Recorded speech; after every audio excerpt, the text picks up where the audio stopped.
Superfast 100 मध्ये सगळ्यांचं स्वागत. नमस्कार, मी अमित गत्रे. या बुलेटिनमध्ये घेऊया बातम्यांचा वेगवान आढावा. मुख्यमंत्री देवेंद्र फडणवीसांनी मोठी घोषणा केली आहे. येणाऱ्या पालिका निवडणुका महायुती म्हणूनच लढणार. मुंबई पालिका महायुती म्हणूनच लढणार असून मुंबई पालिकेत महायुतीचाच महापौर होणार असा दावा आणि विश्वास मुख्यमंत्री फडणवीसांनी व्यक्त केला. महायुतीत कोणताही बेबनाव नाही. महायुतीत सर्व काही आलबेल आणि एकनाथ शिंदे गंभीर चेहऱ्याचे आहेत, त्यामुळे कोणत्याही अफवा पसरवू नका. शिंदे नाराज नाहीत अशी स्पष्टोक्ती मुख्यमंत्री फडणवीसांनी केली. आम्हाला बदलायचं नाही तर बदलाचं राजकारण करायचंय, त्यामुळे आता पुन्हा ठाकरे आणि पवारांसोबत युती होणं शक्य नाही असं स्पष्टीकरण मुख्यमंत्र्यांनी दिलंय. महाराष्ट्राचा विकास हाच पुढील 5 वर्षांचा अजेंडा आहे, तर 2023 पर्यंत राज्याची अर्थव्यवस्था $1 ट्रिलियन वरती जाईल असा विश्वास मुख्यमंत्री देवेंद्र फडणवीसांनी व्यक्त केला. गुंतवणूक आकर्षित करण्याची महाराष्ट्रात क्षमता आहे. गुजरातपेक्षा 3 पट अधिक गुंतवणूक महाराष्ट्रात आहे, तर मुंबईत स्टार्टअपला चांगली गती मिळते आणि मुंबई स्टार्टअप कॅपिटल आहे असं वक्तव्य मुख्यमंत्र्यांनी केलं. धारावीच्या पुनर्विकासाला सुरुवात झाली आहे, त्यामुळे लवकरच धारावीकरांचं पुनर्वसन होणार आणि धारावी पुनर्विकास पूर्ण करून दाखवणारच असा दावा मुख्यमंत्र्यांनी केला. गडचिरोलीमधून माओवाद पूर्णपणे संपवणार. गडचिरोलीला स्टील सिटी बनवणार, तर लवकरच गडचिरोलीत नवं विमानतळही उभारणार असा विश्वास मुख्यमंत्र्यांनी व्यक्त केला.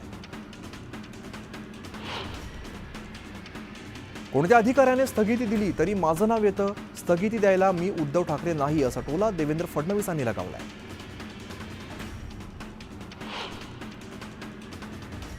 हे समन्वयानं चालणारं सरकार आहे. आम्ही तिघं मिळून निर्णय घेतो. घेतलेल्या निर्णयाची जबाबदारी एकट्या शिंदेंची नाही असं मुख्यमंत्री देवेंद्र फडणवीस म्हणाले. विरोधकांना क्वालिटीची टीका करता येत नाही असा हल्लाबोल सुद्धा केला. जयंत पाटील, तुम्ही अजितदादांचं माझं ऐकत नाही, हा तुमचा प्रॉब्लेम आहे. तुम्ही चुकीच्या गोष्टी चुकीच्या ठिकाणी सांगता असा टोला मुख्यमंत्री देवेंद्र फडणवीसांनी लगावलाय. प्रीपेड मीटर बसवणार नाही अशी घोषणा मुख्यमंत्री देवेंद्र फडणवीसांनी विधानसभेत केली. स्मार्ट मीटर लावणाऱ्या ग्राहकांना दिवसाच्या विजेत 10% सूट देणार असं फडणवीस म्हणाले. 11 मार्चला बलिदान दिनानिमित्त विधानभवनात कार्यक्रम आयोजित करण्याची मागणी आमदार अमोल मिटकरींनी केली आहे. या संदर्भात मिटकरींनी विधान परिषद सभापती राम शिंदेंना पत्र लिहिलं आहे. शिवसेनेत पक्षप्रवेश करण्याआधीच माजी आमदार संजय कदमांची ठाकरेंच्या शिवसेनेतून हकालपट्टी करण्यात आली. संजय कदम 13 मार्चला शिंदेंच्या शिवसेनेत पक्षप्रवेश करणार असल्याच्या चर्चा होत्या. या प्रकरणानंतर ठाकरे गटातील कार्यकर्त्यांनी संताप व्यक्त केला. पालिका निवडणुकांच्या पार्श्वभूमीवरती शिवसेनेकडून शिवसंवाद दौऱ्याला सुरुवात झाली. यावेळेला पालिका निवडणुकांच्या अनुषंगाने श्रीकांत शिंदेंनी घाटकोपरमध्ये वॉर्डनिहाय बैठका घेतल्या. ग्रामविकास मंत्री जयकुमार गोरे आणि पीडित महिलेप्रकरणी सरसेनापती हंबीरराव मोहिते यांच्या नावाचा आणि फोटोचा वापर केल्यानं सरसेनापती मोहितेंचे वारसदार आक्रमक झाले. त्यांनी संजय राऊतांनी नाक घासून माफी मागावी अशी मागणी केली. जळगावात मागील 24 तासात झालेल्या अपघातानंतर आमदार सुरेश भोळेंनी आढावा बैठक घेतली. या बैठकीत भोळेंनी अधिकाऱ्यांना चांगलाच दम दिला. लोक मेल्यावरच बैठका घ्यायच्या का असा सवाल त्यांनी उपस्थित केला. लक्ष्मण हाकेंनी जरांगे पाटलांवरती हल्लाबोल केला आहे. रोहित पवारांचं IT सेल जरांगे पाटलांना पाठिंबा देत आहे, त्यामुळे त्याची गृह खात्यामार्फत चौकशी करण्यात यावी अशी मागणी हाकेंनी केली आहे. तर कैलास बोराडेलाही न्याय देण्यात यावा अशी मागणी हाकेंनी केली. संभाजी महाराजांची तुलना करणं योग्य नाही, अशांवरती मकोका अंतर्गत कारवाई करण्यात यावी अशी मागणी मनोज जरांगेंनी केली. स्वारगेट बसस्थानकातील अत्याचार प्रकरणातील मुख्य आरोपी दत्ता गाडेच्या मोबाईलचा शोध पोलिसांनी सुरू केलाय. दत्ता गाडे ज्या गुन्हाट गावात सापडला होता त्याच गावात पोलिसांनी 20 जणांची टीम दत्ता गाडेसह दाखल झाली.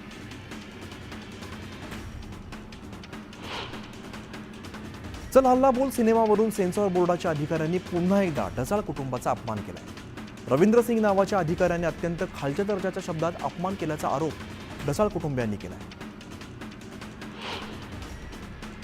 सतीश भोसले उर्फ खोक्याचा आणखीन एक व्हिडिओ व्हायरल झालाय. या व्हिडिओमध्ये खोक्या अंगावरती पैशांची उधळण करताना दिसतोय, तर सतीश भोसलेकडे इतका पैसा नेमका आला कुठून असा सवाल उपस्थित केला जातो. सतीश भोसलेने कैलास वाघ यांना बॅटने मारहाण केली होती. कैलास वाघ यांनी आपली आपबीती सांगितली आहे. अंगावरती पेट्रोल टाकत बेशुद्ध होईपर्यंत मारहाण करण्यात आली असं वाघ यांनी सांगितलं.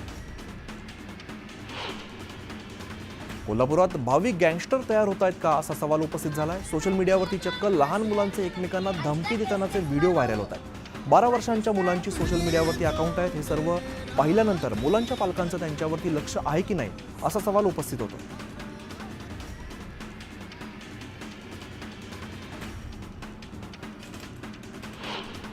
येवल्यात 5 वर्ष चिमुकल्यावरती भटक्या कुत्र्यांच्या टोळीने हल्ला केलाय.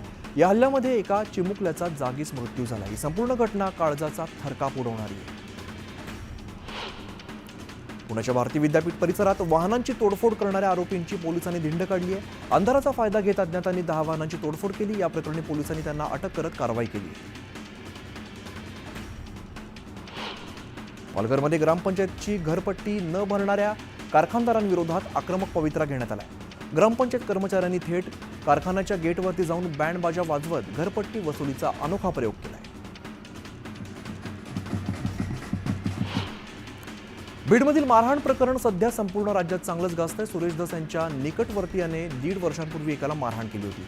मारहाण केलेली व्यक्ती आता समोर आली आहे. या व्यक्तीने मारहाण करणाऱ्यांवरती कारवाईची मागणी केली आहे. बदलापूरजवळील चामटोली गावातील शेतकऱ्याच्या काही भागातून रेल्वेच्या 3ऱ्या आणि 4थ्या मार्गिकेसाठी संरक्षक भिंतीचं काम सुरू करण्यात आलंय. मात्र भूमापन केल्यानंतर सर्व्हेमध्ये तफावत आढळल्यामुळे रेल्वे आणि शेतकऱ्यांमध्ये वाद झाला. पनवेल तळोजा इथल्या अनेक ठिकाणी अनधिकृत बांधकाम करण्यात आलंय. शासनाच्या जागेवर सुद्धा बांधकाम करून जागा हडपण्यात आली आहे. मात्र याकडे प्रशासनाचं दुर्लक्ष होत असल्याने कारवाई न केल्यास सिडको मुख्यालयासमोर उपोषण करण्याचा इशारा नागरिकांनी दिलाय. नांदेड शहराला पाणी पुरवठा करणाऱ्या विष्णुपुरी धरणात केवळ 38%च पाणीसाठा शिल्लक राहिलाय. मार्च महिन्यातच पाणीसाठा कमी झाल्यामुळे आगामी काळात पाणी कपात होण्याची शक्यता वर्तवण्यात येते. मावळ तालुक्यातील पवना धरण परिसरात आंबेगाव इकडे बिबट्याचं दर्शन झालंय. त्यामुळे स्थानिकांमध्ये सध्या भीतीचं वातावरण आहे. यावेळेला बिबट्याने शेतकऱ्यांवरती हल्ला केलाय. त्यामुळे वन विभागाने पवना धरणाच्या बॅकवॉटर भागात येण्यास पर्यटकांना मनाई केली.